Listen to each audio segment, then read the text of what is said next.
语文千万字，大家要跟大家做伙来捌一字。今仔日要甲大家小解这一字，咱做伙来看到这一字读做棉，读棉这是白音。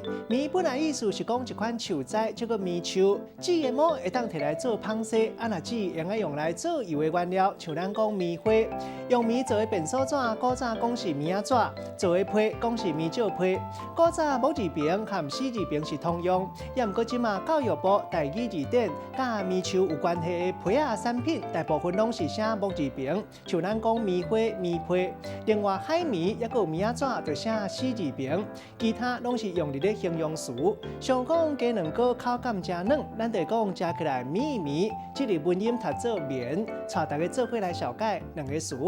头一个，咱做伙来看到读做棉钱，这个意思是讲足拍拼，为了达到目的，想尽办法一直做，有时阵会变做互人倒弹的程度。某人讲是绵绵钱钱绵烂。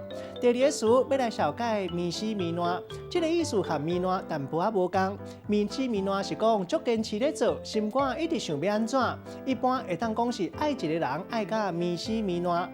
咱用一句话来举例，甲这两个词夹做伙。